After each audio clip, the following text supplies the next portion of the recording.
Hello, everyone! Hello, everyone. It is I, Jorge Juan Villadicardo Sanchez, but you can call me Johnny. Today, we are coming from beautiful Scotland. Ah, yes. There are a lot of kilts in this country, aren't there? Wait, what is a kilt? What is that? You're wearing one right now! What? I am? Oh, okay, that's a kilt. Okay. Well, today's memory verse is Ephesians 2, 4 through 5. But God, being rich in mercy, because of the great love with which He loved us, even when we were dead in our trespasses, made us alive together with Christ. By grace, you have been saved. So, let's talk about that last phrase. By grace, you have been saved. Very good, Johnny. What do you want to know? Well, let's talk about grace. I think that Johnny knows what it means, but maybe some of the kids don't. So you should tell them what it means. Well, grace means that you get something you don't deserve. And what you get from God is His love and favor. So I don't deserve God's love and favor? Does that mean I can't do anything to earn them? Yes, that's right. You are saved because God gave you His love and favor, not because you earned it. But what if I memorize all my Bible verses? Does that earn grace? Nope. You can memorize all the words in my pages, but that won't earn you salvation. Well, what if the Johnny and the boys and the girls are really good and do everything we are supposed to do? Nope. That won't earn you salvation either. So, there is nothing you can do to earn salvation? Exactly. It's a free gift of God. Well, now it's time for Cat Navis with our question of the day. Okay, bring them on.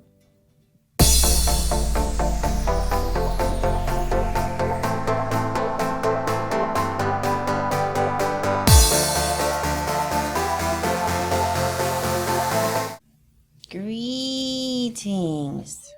Woo-hoo. Hey, Kat, do you have a new question for us this week? Why, yes, I do. But first, let's review your other questions. Say the answers with me. What did God the Father undertake in the covenant of grace? To justify and sanctify those for whom Christ should die. And question 2 is, what is justification? Is God's forgiving sinners and treating them as if they had never sinned. Yes. And question,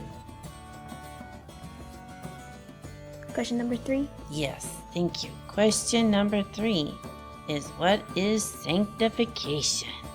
Is God's making sinners holy in heart and conduct. Thank you. And for whom did Christ obey and suffer? For those whom the Father had given him. And now, the new question. What kind of life did Christ live on earth? The answer is a life of poverty and suffering. And that's it. Good job. And that's our question of the day. And now it's time for Theo and Elly.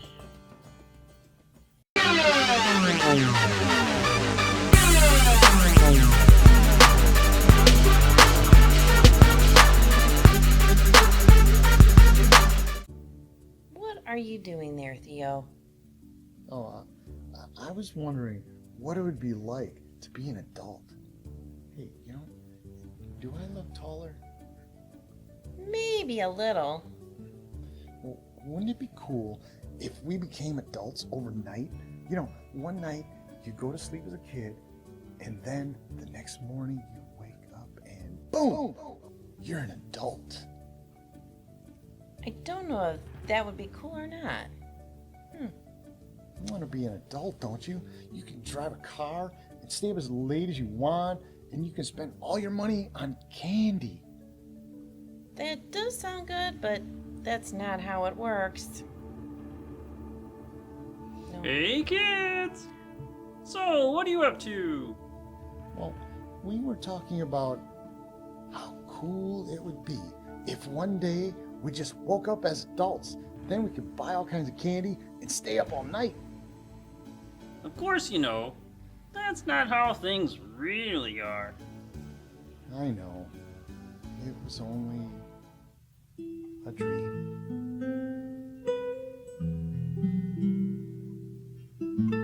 Did you know that people in Jesus' day were confused about how the kingdom of God would work?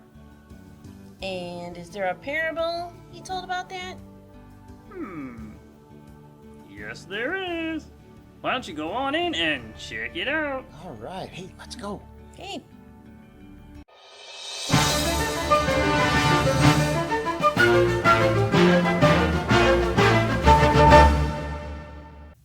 Hey, another story involving a field. Yep. It looks like nothing is growing in it. I wonder what's going on. Hey, you know what? There's some guys over there. Let's go ask them. Okay, maybe this is their field. Good evening, gentlemen. Hello, children. Are you lost? Not really. We were wondering if this is your field. Yes, this is my field. And I am one of his servants. Oh, it's nice to meet you. So, what's going on? Well, I'm gonna go out and sow some seeds in my field. Oh, cool. You know, we met another guy that was sowing in his field too. Yeah, and we learned to stay out of the way.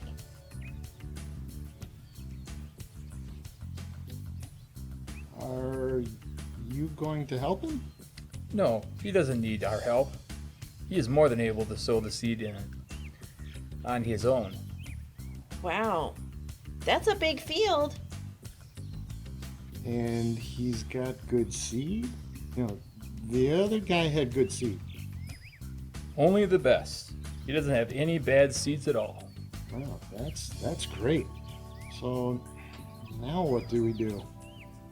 It is getting late. We should probably go to sleep. Yeah, I could use a nap. I guess it wouldn't hurt to rest for a little bit.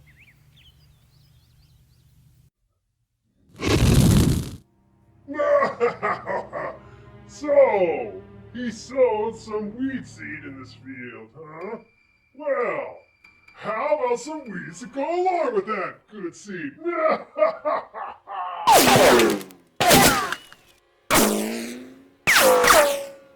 Ha! All those weeds should cause some problems for that wheat.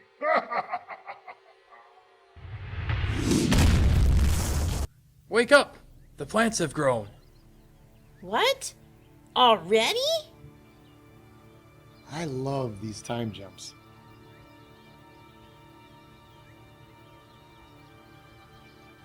Oh no! Look! What's wrong? It looks like you have a lot of good plants. But looks can be deceiving. Not all these plants are wheat. Some are darnel. What's darnel? It's a plant that looks like wheat, but it's a weed. Well, how did this happen? I don't know. Here comes my master. I'll ask him. I see that you are upset. You have noticed the weeds? Master, did you not sow good seed in your field? How then does it have weeds? An enemy has done this. Wait, when did that happen? It must have been while we were asleep. Oh man, this is why naps are bad. You always miss the good stuff while you're napping. Then do you want us to go and gather them? No. Less than gathering the weeds, you root up the wheat along with them. Let both grow together until the harvest, and the harvest time I will tell the reapers, gather the weeds first, and bind them in bundles to be burned, but gather the wheat into my barn. That's interesting. So they are to leave the weeds? Is that what you do with Mom? No, we usually pull out the weeds when they pop up. Interesting. Well, let's talk to Doc and find out what this parable means. Yep, hit the home button, Theo.